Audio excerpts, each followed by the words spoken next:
Noticias Caracol conoció hoy el informe preliminar de la Fiscalía sobre la masacre en Envigado del fin de semana. Según el documento, en el lugar se encontraron los cuerpos de 9 personas y no 13, como algunos medios informaron. También se establece el hallazgo de 4 chalecos y un portacarnet de la policía abandonados en el lugar. Además, se hallaron 4 armas de fuego. El informe preliminar advierte que la masacre corresponde a retaliaciones y peleas internas por el manejo de la llamada oficina de cobro de Envigado.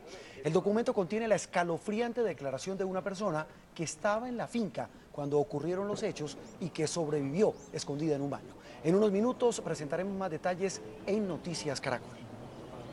Familiares y amigos de Alison Britel despidieron hoy a la niña que murió por una bala perdida cuando celebraba la llegada del Año Nuevo en la ciudad de Medellín.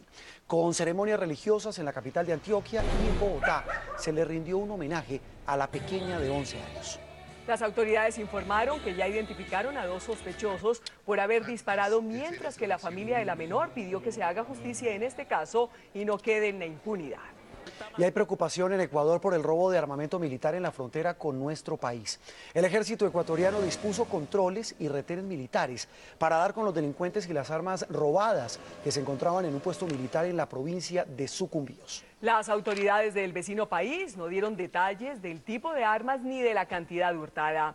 En esa región fronteriza, las Fuerzas Armadas ecuatorianas mantienen una fuerte presencia para evitar el paso de grupos irregulares a su territorio. Un campeón de boxeo se enfrentó a golpes con varios ladrones que intentaron atracarlo en Barranquilla. Se trata del boxeador Jonathan Pérez. El campeón nacional Super Gallo recibió puñaladas en la espalda que afectaron su pulmón. El pugilista deberá permanecer 2 meses fuera del cuadrilátero. Su incapacidad no le permitirá viajar a México, donde tenía programado participar en una pelea mundialista. Los colombianos fueron muy cumplidos con el pago de impuestos en el año que acaba de terminar. Según la DIAN, en el 2012 el recaudo superó los 99 billones de pesos. El mayor recaudo fue por retención en la fuente, que alcanzó los 30 billones, seguido del IVA y renta. Por su parte, el impuesto al patrimonio tuvo un recaudo de 4.4 billones de pesos. La directora encargada de la DIAN, Claudia Gaviria, celebró el compromiso de los colombianos en el pago de sus obligaciones tributarias. El recaudo del año 2011 eran 86.6 billones de pesos. En el año 2012 el recaudo fue del 99.2 billones de pesos. Eso implica una diferencia de año en año del 12.6 billones de pesos, para una variación del 14.6%. Noticias Caracol tuvo acceso a la investigación que realiza la Fiscalía sobre la masacre del fin de semana en Envigado. En el documento se destaca el dramático relato de una mujer que sobrevivió al tiroteo que le provocó la muerte a 9 personas. El documento también revela en detalle la forma en que quedaron los cadáveres en el interior de la casa principal de la finca Galicia, donde ocurrió la matanza. Investigaciones preliminares señalan que se trató de un ajuste de cuentas al interior de la llamada oficina de Envigado. Vamos en vivo con Pablo Guevara y le pregunto a Pablo qué otros detalles revela el informe. Hola, ¿qué tal, María Lucía? Muy buenas noches. Pues ha llamado la atención de las autoridades que muy cerca al lugar donde ocurrieron estos hechos, pues fueron encontrados varios elementos que pudieron haber sido utilizados por los responsables de la masacre para haberse hecho pasar como integrantes de la fuerza pública. Aunque esto es objeto de investigación, esto es lo que dice el informe. El documento enviado al vicefiscal general Jorge Fernando Perdomo recoge el dramático testimonio de una testigo que tuvo que permanecer escondida por varias horas en un baño mientras eran cometidos los asesinatos. A eso de la 1 de la mañana escuché unas explosiones, pensé que era pólvora, pero al momento me percato que no era pólvora sino disparos. Todo quedó en silencio. Yo presentí algo malo, algo que no andaba bien en la finca. No salí por miedo y me quedé escondida dentro del baño. Al salir del lugar donde estaba escondida, cerca de la casa donde se cometieron los crímenes y en compañía de un taxista que llegó a la finca, la testigo se acercó al sitio donde escuchó los disparos. Allí encontró al primero de los muertos y fue a dar aviso a la policía. Observamos a alguien tirado a la entrada de la casa. Cuando nos fuimos acercando vimos sangre. De inmediato me dice, no entremos, vamos para el CAI e informemos esto. El informe advierte que 4 de los muertos estaban en el primer piso y 4 más en el segundo. En el lugar fueron encontradas 5 armas de fuego, municiones y varios celulares.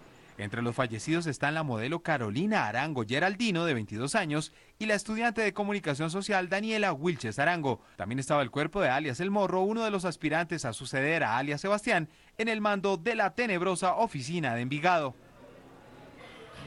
Pues tanto las armas como las municiones y los otros elementos que fueron hallados en la finca ya se encuentran en poder de la Fiscalía, que trata de buscar otros vestigios para tratar de hallar a los responsables de este hecho. Continúen ustedes en estudio, muy buenas noches. Pablo, gracias. Y este principio de año ha sido especialmente violento con los niños de nuestro país.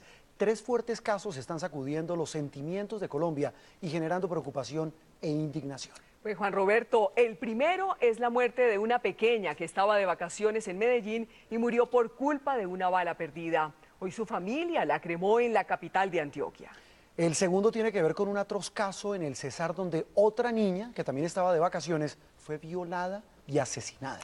Y el tercero se registró en Sabana Larga, donde la población atacó la vivienda de un hombre que señala como el asesino de un pequeño de tan solo 8 años. Estamos cubriendo estas noticias desde todos los ángulos. Se las contamos porque, como ustedes, entendemos que un país que no respeta a sus niños difícilmente tiene futuro. Sí, señor, y estamos precisamente en vivo en Valledupar. También estamos en la ciudad de Medellín y ven ustedes también la ciudad de Barranquilla cubriendo estas tristes noticias. Pero antes vamos a Medellín, lugar donde permanecen las cenizas de Alison. Juan Pablo López está en el lugar. Juan Pablo, ¿ya hay pistas sobre el autor o los autores de esta muerte? Saludos, buenas noches. Esta tarde fue cremada Alison Lisette Britel, la niña de 11 años que murió víctima de una bala perdida en el nororiente de Medellín mientras celebraba el final de año. Las investigaciones de las autoridades se están centrando sobre 2 personas que la misma ciudadanía dice que podrían tener responsabilidad en los hechos y que son de allí mismo, de esa misma comuna del barrio Manrique de la ciudad de Medellín. La familia, que muy amablemente nos permitió estar en la ceremonia, dijo que no guarda rencor con la persona que hizo el disparo, sin embargo, pidió justicia. Con dolor fue despedida en Medellín Alison Lisette Britel, la niña de 11 años que murió víctima de una bala perdida en el barrio Manrique, oriente de Medellín, el pasado 31 de diciembre. Con música, pancartas, globos y palomas blancas, cientos de personas se congregaron a las afueras de la iglesia Las Esmeraldas para darle el último adiós. Familiares de la víctima pidieron no hablar con los medios de comunicación, sin embargo, agradecieron la solidaridad del país. Las autoridades dicen estar cerca de la persona que pudo haber disparado el arma calibre 9 milímetros que le quitó la vida a la pequeña. Al parecer hay 2 personas que están identificadas como posibles actores. Hay que permitir que sigan avanzando las investigaciones. Para el alcalde encargado de Medellín, este hecho demuestra falta de cultura e intolerancia. Aseguró que las celebraciones no pueden convertirse en tragedia. Tenemos que celebrar en paz, en armonía, en convivencia, sin licor, sin pólvora y sin tiros al aire. Mientras tanto, habitantes del barrio donde vivía Alison en Bogotá pidieron justicia. Afirman que el recuerdo de la pequeña se mantendrá en sus mentes y corazones. Yo quiero que todos nos unamos en una misma voz para que podamos ayudar a la familia de Alison. La Policía Metropolitana y la Alcaldía de Medellín ofrecen 40 millones de pesos para quien entregue información que permita dar con el paradero del responsable. En los próximos días las cenizas de Alison van a ser trasladadas a Bogotá. La búsqueda de los responsables continúa. En Medellín, Juan Pablo López, Noticias Caracol. Juan Pablo, y este no es el único caso que ha afectado a menores de edad en este principio de año. En el Palacio de Justicia de la ciudad de Valledupar, decenas de personas esperan que se legalice la captura de un hombre señalado de abusar y asesinar a una niña de 10 años en Codazzi, Cesar. Vamos en vivo a Valledupar con Martín Mendoza. Martín, ¿qué es lo último? Buenas noches. Bueno, sí, precisamente en pocos minutos iniciará la audiencia de legalización de captura contra el presunto asesino de la niña de 10 años que fue violada y posteriormente asesinada en el municipio de Codazzi, Cesar. Sin embargo, a continuación hacemos un recuento de lo que fue esta triste historia que enlutece al municipio de Codazzi y al departamento de Cesar. En Codazzi, Cesar, la comunidad no se repone de la muerte de la niña de 10 años, Milagros del Carmen Romero, quien luego de ser violada y asesinada, su cadáver fue escondido en el fondo de esta fosa. A cualquiera de nosotros nos pudo haber pasado. Hago un llamado a todo el país que tengan cuidado con sus hijos, que cuiden a los niños. El violador lo tenemos dentro de la familia, al acecho. La calma poco a poco retornó a esta población cesarense, luego de la azonada que anoche protagonizó un grupo de personas que quiso ajusticiar al asesino de la menor, un hombre de 28 años que está capturado por la policía. Allí encontramos una persona escondida debajo de un lavadero. Al ver la policía pretende huir del lugar y la policía en persecución básicamente captura a esta persona. Los daños son millonarios tras los destrozos ocasionados a las oficinas de la alcaldía y entidades bancarias. En los disturbios, un menor de 17 años murió por un impacto de bala y 2 personas más resultaron heridas. Se acercó y da la casualidad de que hicieron un crimen con el que ni siquiera tiene nada que ver con la niña. Una de las instalaciones más afectadas fue la registraduría, donde la gente enardecida quemó 1.500 cédulas y 800 tarjetas de identidad, por lo que los ciudadanos tendrán que adelantar sus trámites de identificación en las sedes de los municipios de Becerril y San Diego. La Policía Nacional trasladó a las instalaciones del Palacio de Justicia de Valledupar, exactamente al 4º piso, al presunto homicida de esta menor. En instantes iniciará las audiencias de legalización de captura, imputación de cargos y medida de aseguramiento. En la próxima emisión tendremos detalles de estas audiencias. Martín, también en Atlántico hubo un caso de violencia contra menores de edad. Y es que varios habitantes arremetieron contra la vivienda de un hombre señalado como responsable del crimen de un niño, de un pequeño de 8 años, que fue encontrado muerto el pasado 1 de enero. La policía capturó al presunto homicida. Argemiro Pion en vivo nos tiene los detalles de lo ocurrido. Argemiro, adelante. Malú, buenas noches. Pues el pequeño de 8 años desapareció el pasado 31 de diciembre y fue encontrado al día siguiente sin vida cerca de un jagüey en el municipio de Sabana Larga. Pero hoy la gente, al enterarse de la captura de un presunto responsable, salió enfurecida a las calles a protestar, lanzaron piedras y luego prendieron fuego a la vivienda del presunto agresor, que resultó siendo vecino del niño de 8 años. Vivía a solo 2 casas de donde habitaba el pequeño con su familia. Afortunadamente, pues ya la situación fue controlada, se vive una tensa calma en estos momentos en el municipio de Sabana Larga y fue reforzada la seguridad. En este video aficionado se observa cómo la turba enardecida arremete contra la vivienda del presunto asesino del niño de 8 años.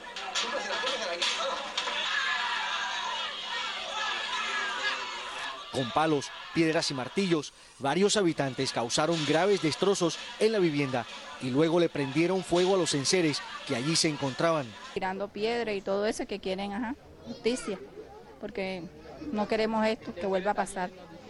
Como se puede observar, la casa quedó reducida a escombros. Según testigos, la multitud enardecida la destruyó en menos de 15 minutos. Todo Sabana Larga está contra la justicia de esa persona, de ese crimen. Después de destruir la vivienda, la gente corrió por las calles del pueblo rechazando el crimen. Según algunos habitantes, en la casa del presunto agresor fueron encontradas pruebas que lo comprometen. Hay fotos ahí, yo creo que de unas niñas ahí en los bloques pegadas, no se sabe pues que si ropa de niños. Yo pido justicia con lo que hicieron eso con mi hijo también, con Samuel David. La protesta terminó en la estación de policía, donde los habitantes pidieron a las autoridades no dejar libre al capturado.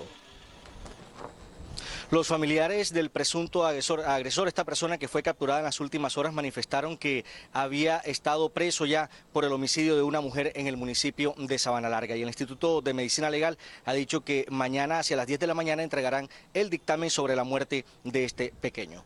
En Barranquilla, Argemiro Pion, Noticias Caracol. Argemiro, gracias. Pero ¿cuáles son las penas que enfrentan los responsables de crímenes contra menores de edad en Colombia?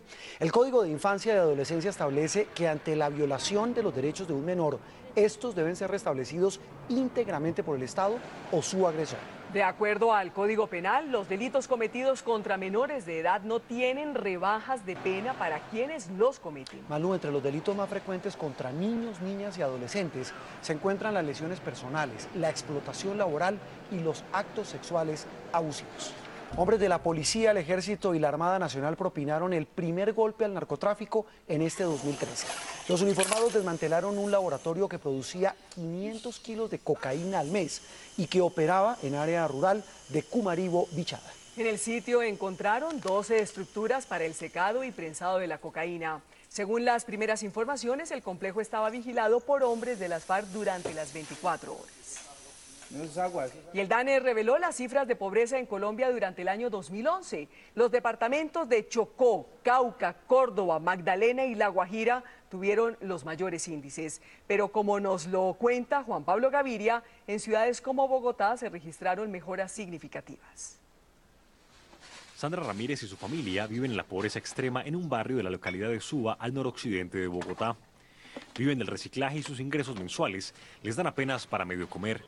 En su mesa no hay leche, ni carne, ni verduras. Todos los días no se puede consumir carne, o acá no se puede consumir carne todos los días. Entonces igualmente no hay para comer carne, no hay para comer lácteos que uno necesita, por ejemplo el queso, el yogur. Como Sandra y su familia, hay en Bogotá cerca de 200.000 personas consideradas en condición de extrema pobreza. Una cifra baja, pues en 2002 este resultado era el 7,2% de la población. Tenemos 5 veces más pobreza en Cauca y en Chocó que en Cundinamarca. En términos de pobreza extrema, mientras la pobreza extrema en Bogotá, por ejemplo, es del 2%, en Cauca es del 34%, es decir, unas 17 veces más en lugares remotos que en la capital de la República. Según el Departamento Administrativo Nacional de Estadística, DANE, las cifras más actuales de pobreza en Colombia son del 2011, cuando esta llegó al 34,1% de la población, una de las más altas de América Latina. Vamos a una noticia en desarrollo y es que a esta hora los bomberos trabajan para apagar un incendio que afecta a la zona rural de Cajicá hace más de 24 horas. Por lo menos 12 hectáreas han sido consumidas por las llamas. En el lugar están Juan Carlos Pardo y Carlos Barragán, quien acaba de sobrevolar esta zona. ¿Qué es lo último, compañero? Buenas noches. Muy buenas noches, Juan Roberto. Nos encontramos en este momento en el sitio conocido como Mirador La Cumbre. Es uno de los sitios más altos del municipio de Cajicá y desde aquí precisamente se están coordinando las acciones para lograr apagar este incendio que ya ha consumido, como usted lo dice, cerca de 14 hectáreas durante las últimas horas. Acá, tanto los bomberos como la alcaldía municipal, como la policía, la gobernación de Cundinamarca han realizado ingentes esfuerzos que no terminan. Solo desde ayer han podido descansar 2 horas y continúan a esta hora trabajando. Carlos Barragán hizo un sobrevuelo por este sector. Estuvimos con miembros de la Fuerza Aérea, Juan Carlos, dando un vistazo. Solamente 10 riegos se alcanzaron a hacer con líquido refrigerante y con agua. Los reservorios están muy lejos de este lugar, pero se han hecho 10 sobrevuelos. A las 6 de la mañana, Juan Carlos, estarán nuevamente helicópteros de la Fuerza Aérea tratando de sofocar las llamas, pero el trabajo aquí no parará.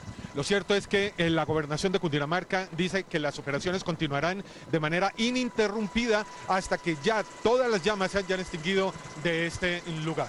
Somos Carlos Barragán, Juan Carlos Pardo, en directo desde Cajicá, Cundinamarca, Noticias Caracol. Carlos y Juan Carlos, también a esta hora se registra una emergencia entre los municipios de La Victoria y Zarzal, esto es en el Valle del Cauca, por un derrame de combustible generado tras la ruptura del poliducto. El incidente mantuvo cerrada la vía panamericana durante 2 horas. Eduardo Manzano, ¿qué es lo último? Adelante. María Lucía, buenas noches. Mire, lo último es que los trabajadores de una empresa contratista de Ecopetrol están trabajando arduamente en este sector, en el sitio donde se produjo el daño. Esto es muy cerca al municipio de Zarzal, muy cerca también a la vía panamericana que conduce hacia el norte del departamento y el eje cafetero.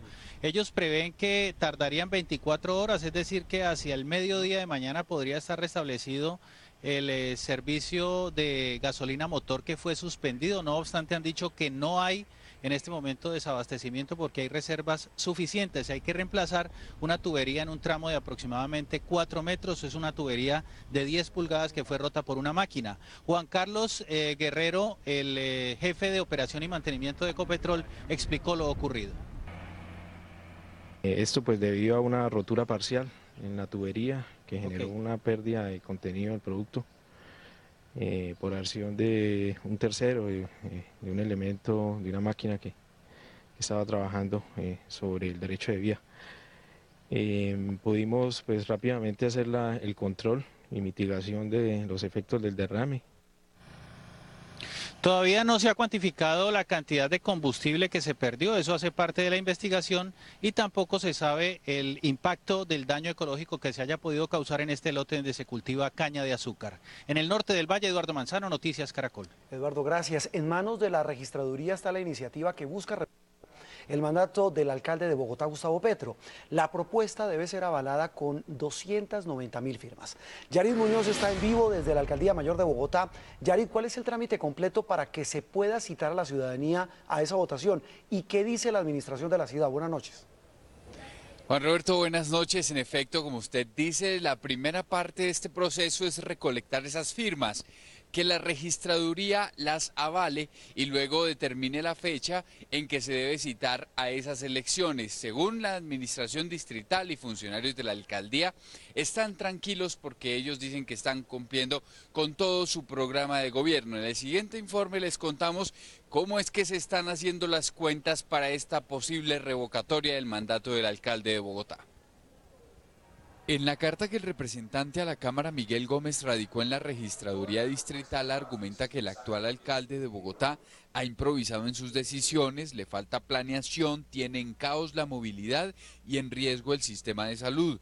El primer paso para esta revocatoria es conseguir 290.000 firmas que respalden esa idea. Dentro de los 2 meses siguientes se convoca a la ciudadanía para que manifieste en las urnas si revoca o no el mandato de un alcalde o un gobernador. Según la ley se necesita que 1.162.684 personas voten sí para sacar a Petro de la alcaldía. A través de su Twitter, Petro se mostró confiado. Es mucho más transparente el camino de las urnas para definir la política que el de acciones en escritorios oscuros para frenar un mandato. Su secretario privado Jorge Rojas aseguró que la única campaña que van a adelantar es la de seguir trabajando bajo el programa de gobierno. ¿Cuáles son esos sectores? Me imagino que hay muchos que fueron afectados por las denuncias de Gustavo Petro, cartel de la contratación y de la corrupción, o las personas que están en las cárceles por parapolítica. Incluso desde el Consejo de la Ciudad ya hay voces que rechazan la revocatoria. Varios concejales, Horacio José Serpa se ha apartado, varios concejales del partido de la U también se han apartado, el Partido Verde tampoco está de acuerdo con el tema de la revocatoria. El secretario privado de la alcaldía agregó que la administración no le tiene miedo a iniciativas democráticas. Hay que decir que según la ley, ese número de votantes que deben decir sí para revocarle el mandato a Petro sale de todas las personas que en las elecciones pasadas votaron por Gustavo Petro, por Gina Parodi, por el candidato Galán y por Enrique Peñalosa. Por eso la confianza de la alcaldía. Desde el centro de Bogotá, Yarid Muñoz, Noticias Caracol. Yarid, buenas noches y gracias. Y el Gaula de la Policía reveló esta tarde un video de rescate del comerciante que permaneció 55 días secuestrado en Topaipí, Cundinamarca. Y como nos cuenta Julián Ríos, una mujer amiga de la víctima es señalada de participar en el secuestro. Libertad, don Nelson, libertad. Bienvenido a la libertad. En medio de una fuerte balacera fue rescatado el comerciante bogotano Néstor Alberto Ríos, que permaneció 55 días en cautiverio en zona rural del municipio de Topaipí, Cundinamarca. Venga, siéntese, apoya de mí. Ríos, quien habló con Noticias Caracol, relató los difíciles momentos que vivió durante su cautiverio. Te cuento que esos son momentos muy difíciles y quiero reiterarle a todo el país que las personas que tienen sus familiares secuestrados y eso, vamos a hacer una oración por todos y vamos a hacer todo lo posible para que ese flagelo no vuelva a suceder en este país. El Gaula de la policía lo liberó en un cambuche donde permanecía amarrado a una cadena que a su vez estaba unida a una guaya de varios metros. Que está prendida la cadena. Que es la que me daba recorrido para ir al donde se encuentra el señor secuestrado y lo lleva directo al baño allá al fondo. La víctima ha estado al frente del proceso contra sus secuestradores al punto que asistió a la audiencia donde fue judicializada una mujer, Mabel Lagos, que es señalada por la Fiscalía de haber participado en el secuestro. El abogado de la detenida dijo que su cliente es inocente. Javier, gracias.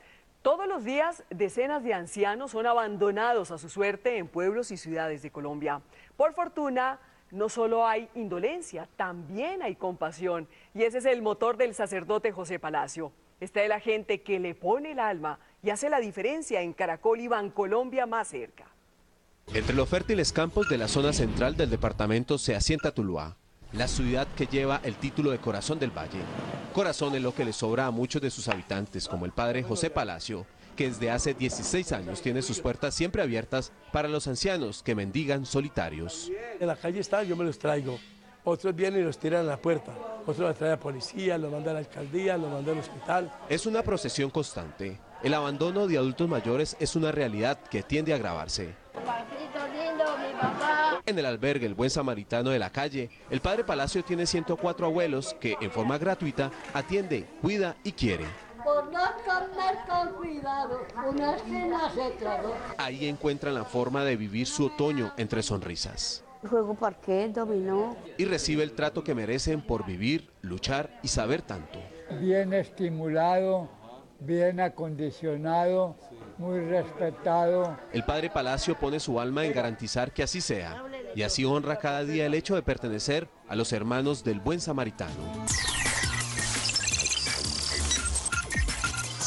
Aquí va el código. Y empiezo con una imagen que es la sensación por estos días, y miren por qué. Esta impresionante fotografía captó el momento de un nacimiento. Pero lo curioso es que la bebé, que está saliendo del vientre de su madre, lo primero que hace es agarrar el dedo del médico que le está ayudando a nacer.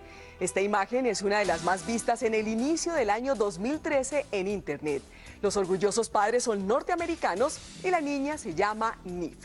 Mañana a las 6 de la mañana serán liberadas 17 aves entre rapaces y tinguas azules en el Parque de la Florida en Bogotá. Un dato sobre las tinguas azules. La Secretaría de Ambiente de Bogotá adelanta una campaña para recuperar a esta especie de aves que pasan por la ciudad entre octubre y marzo. Unas pierden el rumbo, otras se estrellan contra los edificios y otras son capturadas. El año pasado se rescataron 165 tinguas y fueron liberadas 117. Así es la tingua. Y mañana volverán a la libertad 13. Y una recomendación, en vacaciones no compren animales silvestres y no los traigan a las ciudades. Déjenlos en su hábitat natural. Esas especies no son mascotas. Y vean estas fotos, pero no se preocupen que no es Bogotá. Se trata de varias ciudades en Inglaterra en donde están sufriendo una situación parecida a la que vivimos los capitalinos hace pocos días. La razón, pues resulta que las autoridades le dieron vacaciones a todos los recolectores de desechos mientras deciden si estas labores deben programarse semanalmente y no diariamente como se hace actualmente. Este es el panorama que se vive por estos días. Son tantos los desperdicios que los habitantes empiezan a preocuparse por los problemas de salud que pueden generar. Y hablando de Inglaterra, la recesión es tan grave en ese país que un joven de 24 años tuvo que crear una curiosa estrategia para ver si por fin consigue empleo. Adam Pachiti decidió utilizar el poco dinero para pagar esta valla que dice: gasté mis últimas 500 libras en este cartel, por favor denme un empleo. El joven productor de medios dice que se cansó después de enviar más de 2.500 hojas de vida sin recibir ninguna respuesta. Claro que todavía sigue sin una oferta laboral. Y se está cargando el último código.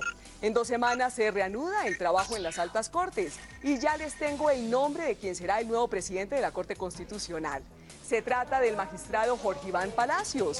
Esto no tiene vuelta de hoja y son varios los temas gruesos los que tendrá que definir. Adopción entre parejas del mismo sexo, la tutela de Piedad Córdoba contra el procurador y la legalidad del Tratado de Libre Comercio con Estados Unidos. Trabajo para todo el año. Y el recomendado de Código: Colombia, Paisajes del Café. Este libro muestra el mejor aroma de esta región del país que la UNESCO declaró en junio de 2011 Patrimonio Cultural de la Humanidad. En el libro podrán ver además este paisaje que comprende 141.000 hectáreas y allí están ubicadas 24.000 fincas productoras de café. Edita Somos. Hasta aquí el Código Caracol. Salud, y hasta aquí las noticias, gracias a nuestros televidentes en Colombia y en todos los países que reciben nuestra señal a través de Caracol Internacional. Lo que no vio, véalo en www.noticiascaracol.com.